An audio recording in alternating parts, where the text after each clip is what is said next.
पिंकी के पति कमलेश की दुकान पर गांव का गुंडा जग्गू दादा आता है और धमकी देकर जाता है कि अगर उसने 1 लाख रुपए नहीं दिए तो वो दुकान तोड़ देगा। घर में सभी परेशान होते हैं।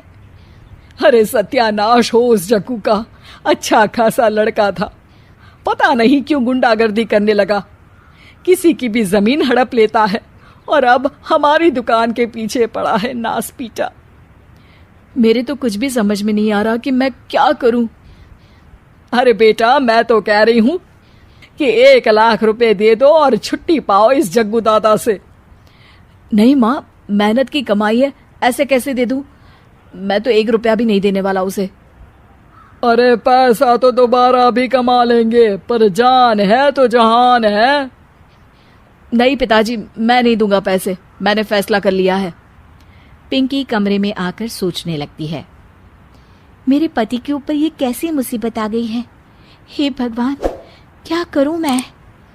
तभी उसे जादुई पत्थर से आवाज सुनाई देती है, दन दना दन दन दन दन, जो चाहे वो तू बन। अरे हाँ, मैं भी कितनी भुलक्कड़ हूँ, मेरे पास तो जादुई पत्थर है, पर मैं क्या करूं? जग्गू दादा तो बहुत बड़ा गुंडा है, उसका सामना मैं कैसे कर पाऊंगी? पर मुझे ये करना ही होगा। पिंकी प्लान बनाती है और उसे एक आइडिया आता है और वो आइडिया वो सबको बताती है। सुनिए, मेरे पास एक प्लान है, आप जग्गू दादा को पैसे देकर उन्हें घर पर खाने पर बुलाइए। सब ये सुनकर दंग रह जाते हैं। लो और सुनो, अरे वो तुम्हारे दूर के चाचा नहीं है जिसको खाने पर बुलाया जाए, जग्गू दादा है, इस गांव में सबसे अमीर और 1 नंबर का गुंडा। ओफो सासू माँ, मैं जो कह रही हूँ वो करके तो देखिए। मैं आपको यकीन दिलाती हूँ कि कल के बाद जग्गू दादा हमें कभी परेशान नहीं करेगा। पिंकी के कहने पर कमलेश जग्गू दादा को रुपए देता है और उसे अपने घर खाने पर बुलाता है। अरे भाई, मानना पड़ेगा कमलेश, काफी तरक्की कर लिया तुमने। 1 लाख रुपए तो बड़ा ही कम डोनेशन था। जग्गू दादा सोफे पर बैठता है और सबसे मिलने लगता है। अरे भाई, लता मौसी ठीक तो हो ना?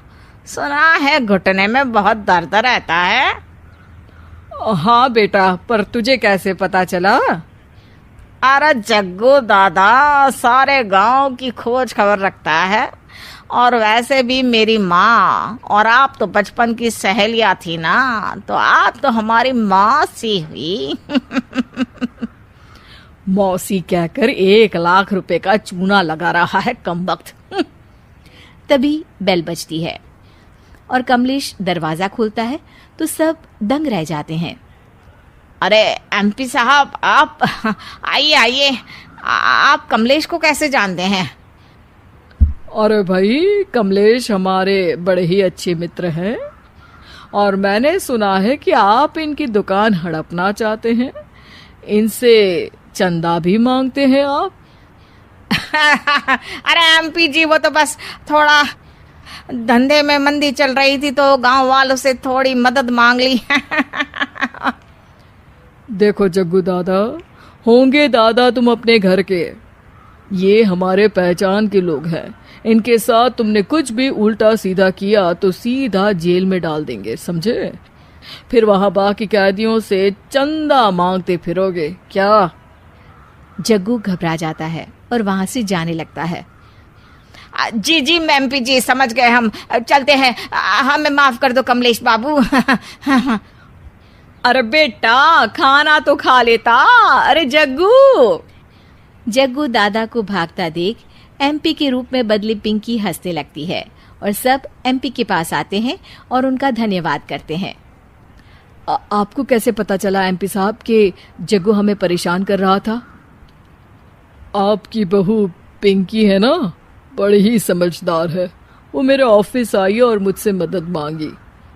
क्या पिंकी ने यह सब किया? पिंकी अपने रूप में वापस आ रही होती है। अच्छा, मैं चलता हूँ, मेरा मतलब है। अरे ऐसे कैसे, आप बिना खाना खाए नहीं जा सकते, आइए आइए। नहीं नहीं, फिर कभी मुझे जाने दीजिए। पिंकी भागती है। अरे इन्हें किस बात की जल्दी थी? लगता है कोई इम्पोर्टेंट मीटिंग होगी माँ। हाँ भाई, बड़े लोग हैं, दिन में कुछ ना कुछ चलता ही रहता है। लेकिन भगवान का शुक्र है कि आज बहू की वजह से सब सही हो गया। पर बहू है कहाँ? पिंकी घर से दूर भागते भागते अपने रूप में वापस आ जाती है। उफ, बाल बाल बच गई आज तो।